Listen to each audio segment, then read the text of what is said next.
Guest রুমে এখানে আনা হয়েছে।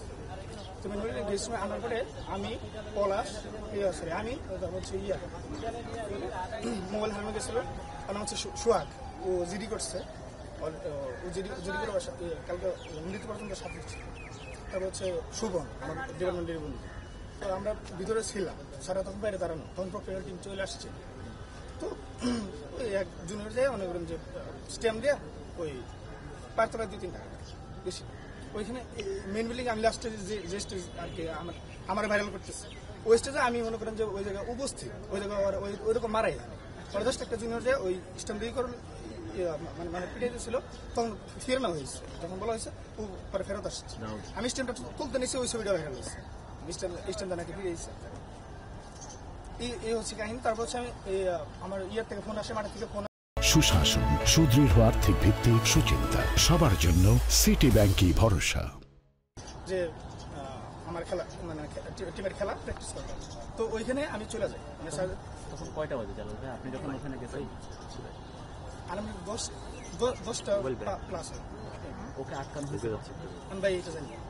তো ওই আপনি স্ট্যাম্প হাতে যখন আপনাকে দেখা গেছে, মানে ওইখানে যখন আপনাকে দেখা গেছে, ও কি তখন ছিল? হ্যাঁ, চেতনা ছিল। আচ্ছা, ও কি বলতেছিল তখন? তখন বলতেছিল যে নাম্বারগুলো দিতেছিল, বলতেছিল যে আমি ফোন সবাই না দেবো, ফোন আমি 7টা নিয়েছি, ফোন আছে আমাদের কাছে, ফোন আছে।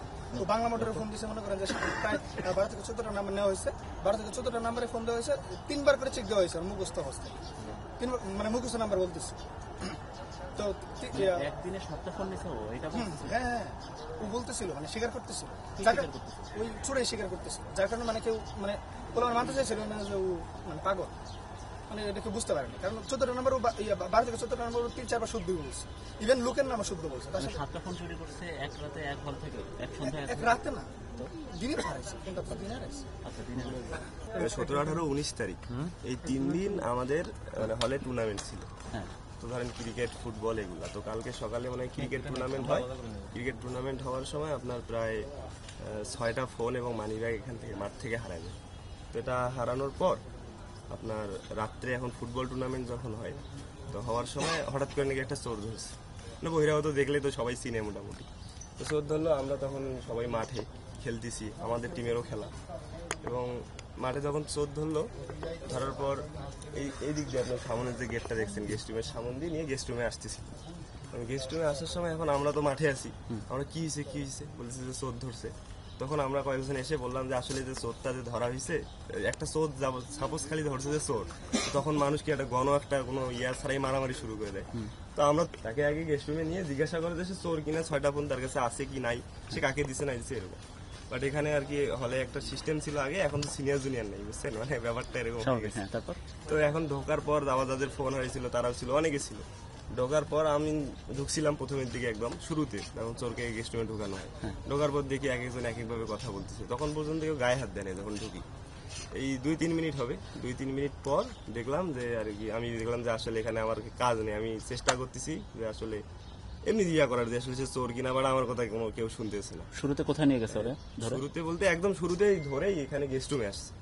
এই গেস্ট রুমে? হ্যাঁ, এই গেস্ট রুমে, এই প্রথম এই গেস্ট রুমে। আচ্ছা, এই গেস্ট রুমে আসছে, আসার পর শুরু দিয়ে কোনো মাইক টাইট দেয়নি। এখন তারপরে তো আমাদের খেলা ছিল, আমরা তো খেলতে গেছি, আমরা এখানে ছিলাম না, 1-2 মিনিটের জন্য হয়তো ছিলাম। দেখছি তখন তো মারছে বা এরকম কোনো ইয়ে ছিল না, শুরুর দিকের ঘটনা এটা।